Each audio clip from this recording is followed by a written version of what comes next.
So the client library use case, of course, we do the repeated information, next meeting items, if you tag something.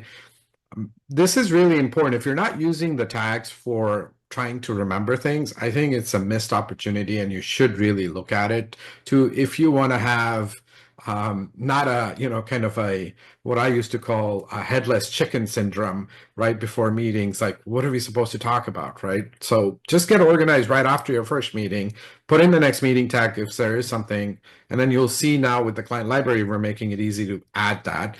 Similarly for opportunities, right? There could be a CD that's expiring, or there could be a 401k rollover that you need to do, and we're waiting for a statement. So those are things that now you can, with the client library use case, you can bring them in. And many times there's going to be items that you as an advisor need to see. So in Pulse, you can create two different agendas, right? You can create an agenda for let me just let folks in. You can create an agenda for the one that's client facing, and then you can actually use the same, but add more details that's more for the advisor. And that's relatively easy to do in Pulse. And now with this client library use case, you can actually add that and make it powerful. So I'm going to today focus in on how you can use some of this, but I wanted to explain the idea that we have put behind this and something specially called mirror notes. So here, let's say I had a meeting in January with a client, and I always need this information, right? Some of this information doesn't really change, right? As often, right? Date of birth, for example, income, planning fee perhaps, an AUM fee, or the kids. Usually there's not a major change happening. So I had a meeting here in January with this client. Obviously, it's a fake meeting here. But now I want to look at this and say, how do I use this again and again and again? And so in Pulse, you can create a table within the notes. So here you're seeing my example.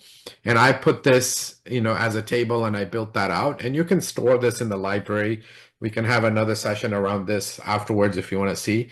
But now what I can do is say, all right, this was my January meeting. What if now comes April and I want to reuse that? Rather than copy, pasting, and doing any of that, we now, with the client's library, you can actually add it. And what we are doing is we're mirroring that original note. Now, let me explain why we're doing a mirror. We've talked with many of you advisors, and we found out that you don't want to make a mess of duplicate notes over time. And so mirror notes is basically a way that will mirror the original, but not make a mess in your database in Pulse 360 with all the notes, and doesn't sync back again into your CRMs because it will just duplicate over and over and over. So mirror notes are specifically, just kind of call them virtual notes, right? They are there, they exist, but they are not being shown to you in the rest of your database and are not syncing over to Pulse 360. So in my January, I created my original.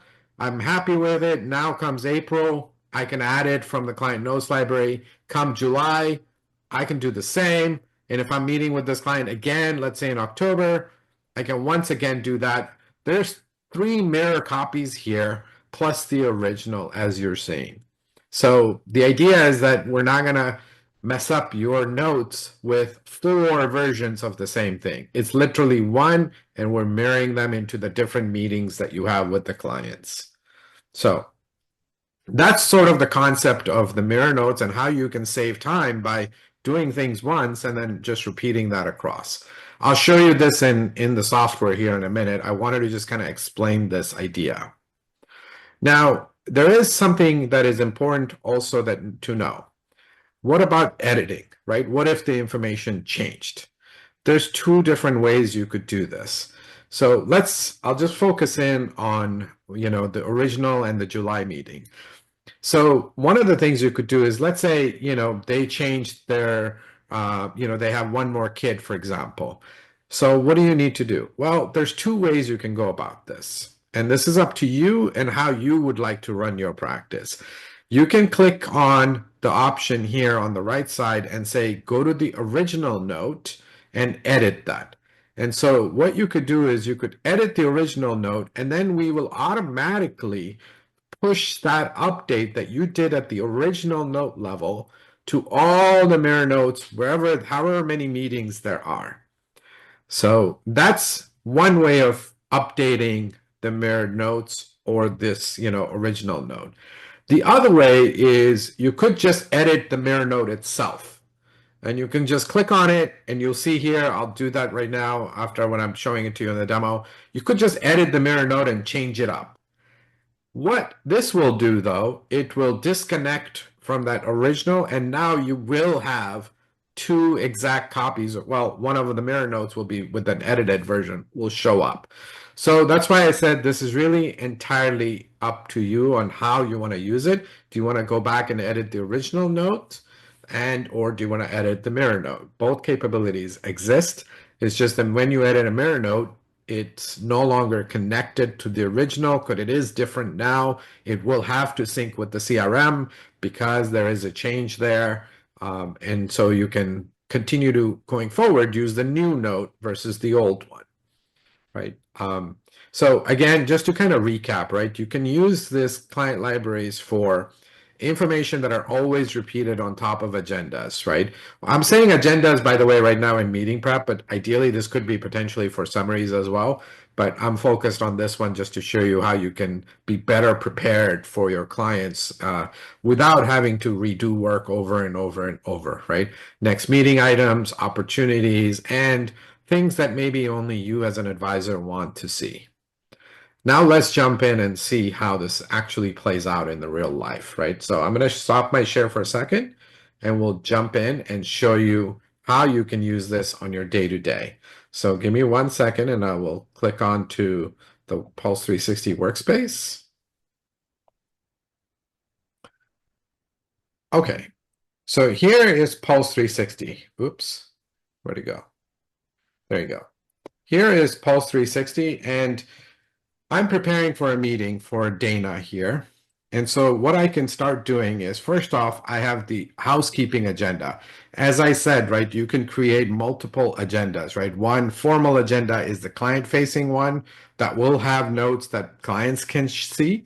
And then the housekeeping is what I want to show you right now, is because this is things that you as an advisor need so that you feel very well prepared for any questions that may come and you're not trying to struggle for oops, how many kids they have or what's their date of birth or any of this type of information. So now we'll go ahead and go to click on client notes, and this is going to load up all my notes for this particular client. Now for Dana, I have close to 2,000 notes, so I can now filter through and say, all right, I'm preparing for a meeting and I would like to have some of these information pulled together. So I can filter and say, let's say I'm going to go through tag, and I want to first off tag and say, is there an opportunity here? And so let me find an opportunity one. I have, here we go. And I'll apply that. And so now these are the different opportunities that I have covered with Dana before.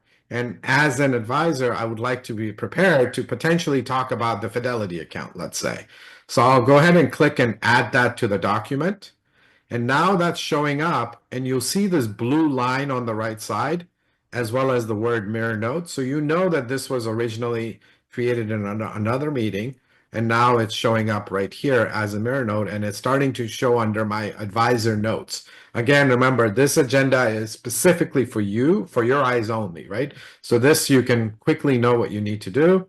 If I go through and I can filter out and say, I want to add more information. So let me go ahead and filter this for, let's say, file prep, because that's another tag that I have.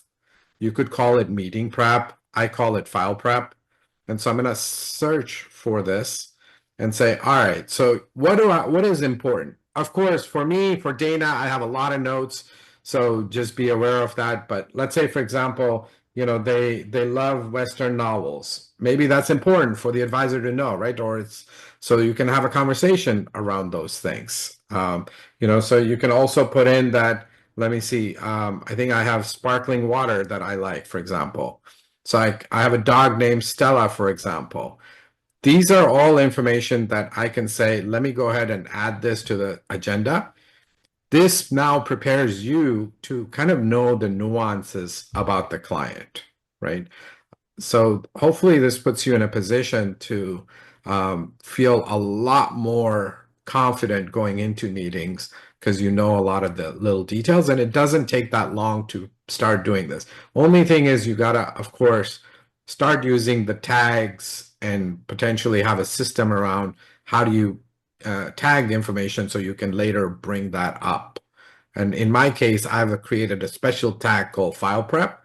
That's why I'm able to pull up, like for every file prep, I need to have certain things. And so I can now add that on here.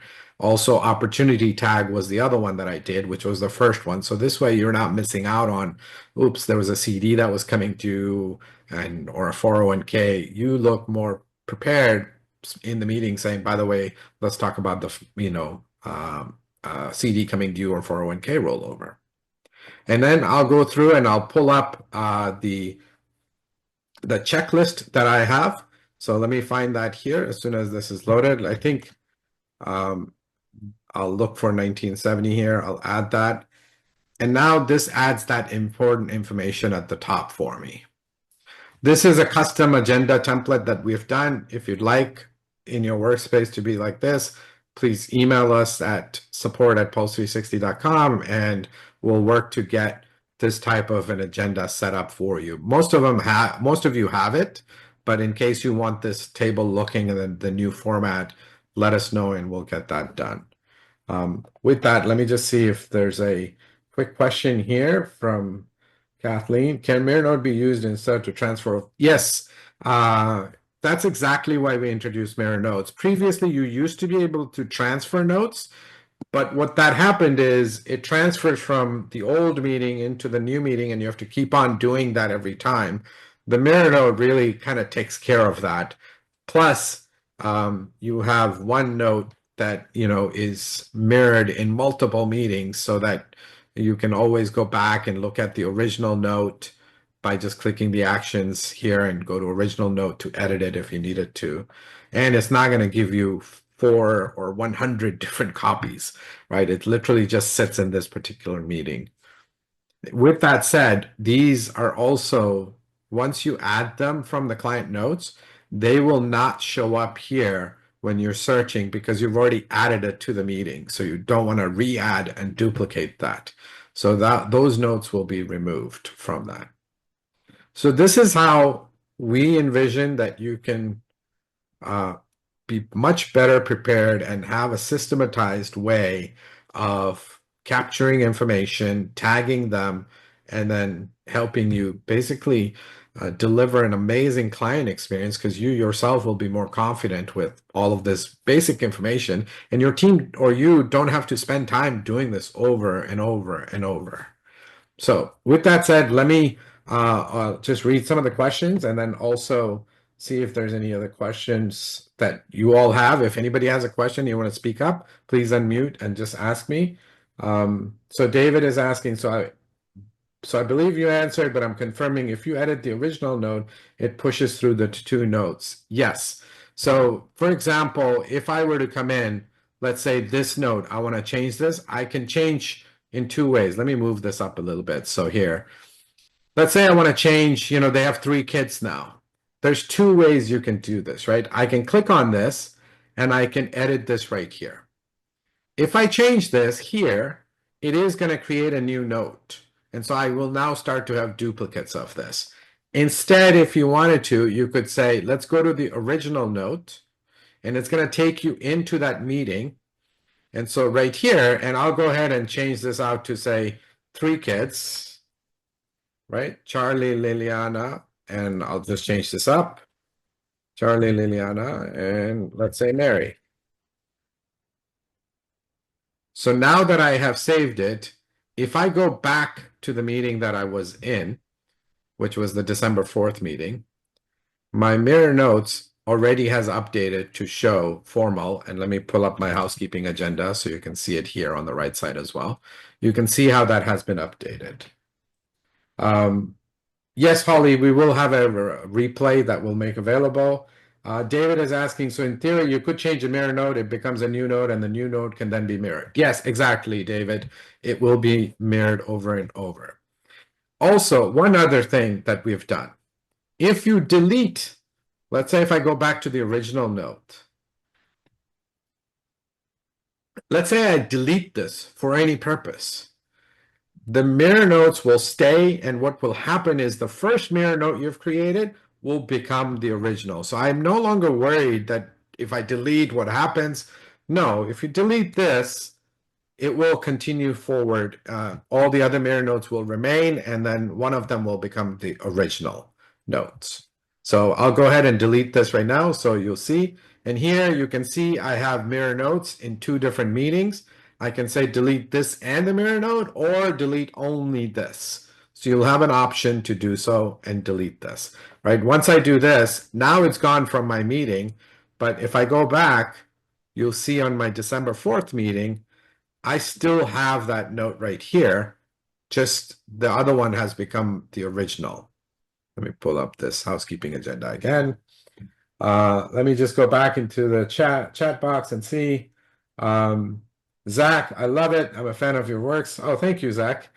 So I did not pay Zach. I'm very used to using the library at the most basic level. We access these nodes by using install library. Is that correct? Yes, so this is currently as a separate library node. We are actually changing the whole library, and then we'll merge both of these buttons into the new library. The new library is not ready for release. There's a lot of work we're doing. So collections and all of that will change. Don't worry, none of your data is going anywhere. It's all going to be fine. It's just a more user-friendly library that we're introducing with a more powerful filtering system. You saw the filter system here, but it's going to be even more with saving of filters options as well. Once that's done, we'll merge them together, and then you'll just use the library to access either your templated nodes, your collections, or client nodes. Now, let's see. How do you utilize your software in conjunction with a CRM like Redtail? So we automatically sync with Redtail. So all of these nodes will go back, not the mirrored nodes. Mirrored nodes are not going to go back into your CRM because the original is already gone. You don't want your CRM to be inundated with duplicate data. That's why we worked on this and came up with this system where it's mirroring your original node. But tasks and all of that will go into your Redtail or any CRM, Wealthbox, Salesforce that we connect with. So Tammy said, I'm not 100% on getting all the tags set. Can you use AI to go through all the historical notes in your CRM to do a Moody? See that Jump is doing something like that. So Tammy, we are working on potentially bringing in the old notes from the CRM, and we'll apply. We already have Liliana version 2 that can tag, so we'll apply that to that. So am I correct in interpreting that this approach would then result in nodes from earlier reflecting profile changes that have not yet taken place? We're not using, so trying to wrap. Holly, I don't know if you can unmute and maybe you can speak to me about this question because I'm not exactly sure what you mean about profile changes. Tammy, Tammy's saying, hey, I really like Pulse and have others I've seen out there. Awesome. Thank you, Tammy. Cindy, if you edit the original note, will it sync a new note or does it update the original note? So Cindy, that's a good point. If you go and edit the original note, we do sync it over to the CRM because from books and records keeping purposes, any changes you make should be reflected. And since CRMs are typically the books and record keepers, that's how we do send an update, and it will reflect that the old note was X and something has changed. So Allison is saying, I'm using tags much better now. When we started, I didn't use it. How can I quickly add tags to those early notes? How to add quickly? Yeah, that's going to be a little bit of work to go through and add into previous. What you could do is you could go into the search functionality, and Allison, and here you can find the notes and then edit them and apply. So for example, I can say in this one, I can go and add my tag. This is a search all filter that we will have the editing feature in the library, but we need to finish the full library before we add the editing feature. So here is where I would recommend you go to search all notes, and you can go through your notes and tag them as you see fit. You can always search for things and then tag them as you see fit. That would be the best recommendation that I would have on that. Let me bring up my housekeeping agenda again. And then let's see. I think those are the main questions. Anybody else have any questions? Holly, I know if you're still, yes. Yeah, okay. I wasn't sure if you could hear me. So where I was, and again, we're not yet using it, although I've so if I'm understanding then these notes, so let's say you have a client that comes in quarterly, and in January they have 2 children, but then in mid-year they have a new baby. And so if you go back to the original note and update it there to push through, then what I was trying to wrap my head around is, would that not then kind of reflect that back in January they had more children or different income or whatever than what they actually had at that time? That's what I was. Got it. Yeah, in that case, if you wanted to, you could just update and edit the new, for example, right here, the mirror node, and that will create a new instance. So now you'll need to remember to use the newer one versus the older one, right, from the original, because the newer one has more updated info. So that's why you have two ways you could do this. Like if I wanted to change this right now, I could just change this and say, now let's say they have 4 kids. Right? And we'll say this is Jamie, let's say. And when I create this, it now has created a newer original version of this. It will sync over to your CRM. It will have the latest. When you go into the next meeting, you're going to look at it and you'll have to figure out, oh, that one is an old one versus this one is the more updated, and use that. You could remove the file prep tag from the old one, so then that way you don't need to remember to do that. That could be an additional step if you want to take it. Does that help, Holly? Yes, thank you. Yeah. So, all right. With that, any other questions from you folks? So I'll wait for a couple of questions, but I also wanted to update you all. We are going to send out an email. We need to take Pulse 360 down for about 2 to 3 hours next week. We need to upgrade the database, and there's just no way around us taking it down. So we're going to send out an email. It'll be Tuesday from 5 a.m. Eastern to 8 a.m. Eastern. A 3-hour window that we're going to take this down because we need to make some behind the scenes upgrades. So you'll see an email around that. Also, we're going to launch integration with Holistiplan likely next week. So you'll look at that as an announcement. On probably Wednesdays when we will announce that that's open for everybody to start using Holistiplan with Pulse 360. Since all of you are still here, I'll show you the use case for that Holistiplan. And what you can do is, again, this goes into just helping you be better prepared overall, right? So let's say, for example, you always want to know what is the average tax rate. And now with our Holistiplan integration, I can say, all right, average tax rate is X.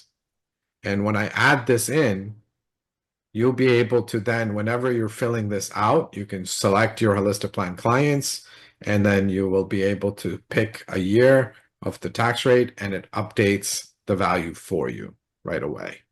So you can then build out library items with these things so that you can add that further to your agendas or even meeting summaries, so that you can have a more comprehensive information that you can send to clients without having to jump through another application, Holistiplan, and diving in to find that specific data point. And more importantly, if you're doing this, and you could potentially, once it's here, you could have a junior team member to actually take this on, so frees your time up and you don't need to go into Holistic because I know from my experience, not everybody knows all the different softwares that we run, right? And so it's complicated. So it almost comes back on you to say, okay, I know where to go in Holistic. This is going to solve those problems for you. So awesome. So Anand, I have a question for you. yeah, This is Steven. okay. Thanks for all the help because I'm just learning it. Will this then, after this upgrade with Holistic Plan, will that um, will it be available for Precise FP? Yes, we're going to work on Precise FP as well. Right now, we have Wealthbox pretty much ready to go. Nitrogen is pretty much ready to go. Precise FP is next. We hit a glitch with them in how their setup is, so we have to redo some of the work that we have. Okay. But yes, Precise great. FP will be coming. Awesome. Yeah. Richard, yeah, sure. Let me just take a quick snapshot.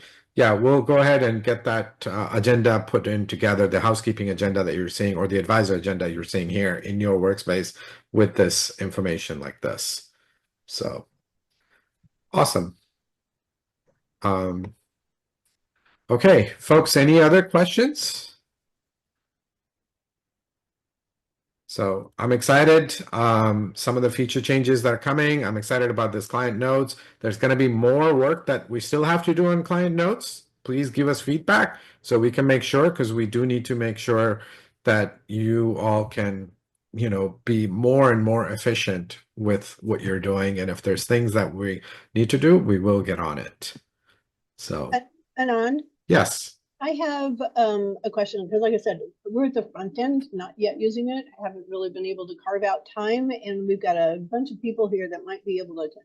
I'm curious as to what is the kind of the general time commitment for people who are onboarding, firms that are onboarding to get things set up, and kind of get them set up right so that you're then saving time repeatedly over and over, in the future?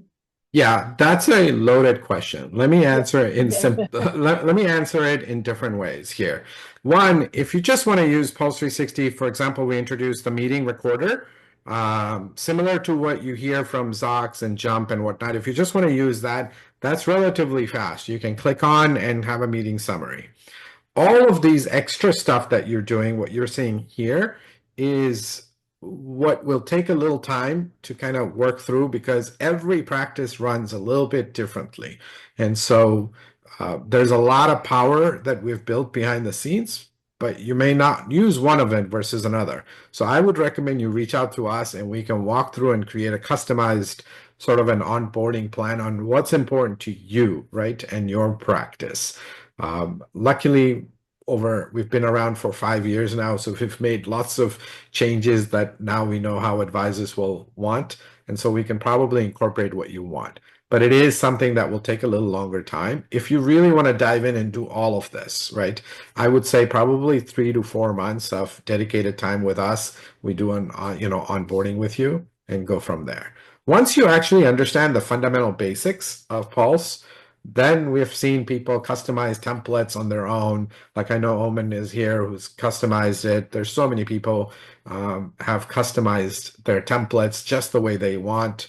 So, it'll depend on you and how much you want to customize. Okay, thank you. And yeah, like if you want to create IPS, for example, statements, you can do so. If you want to do financial planning deliverables, you can build that in here. If you want to create service level emails like onboarding, all of those things are built into Pulse.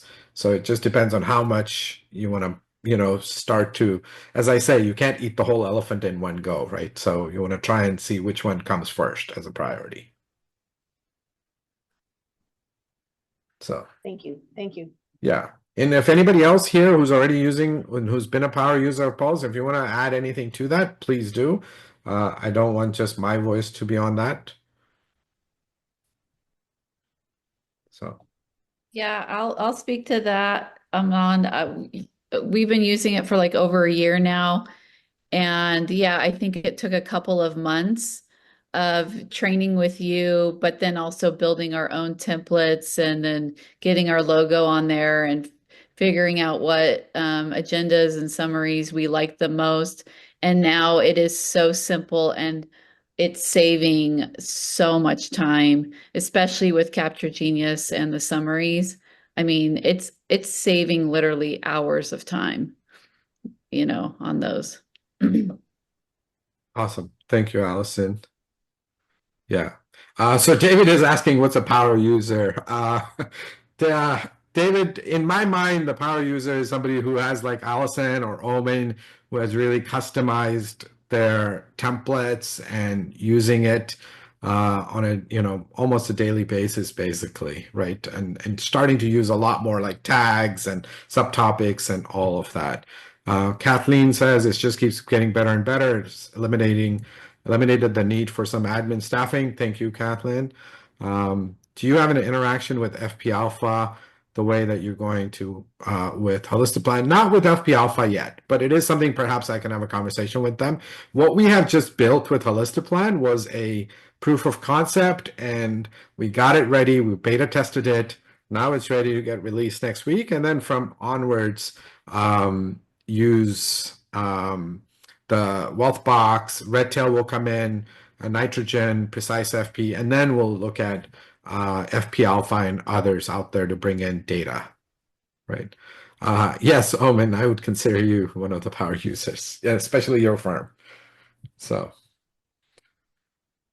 yeah. All right.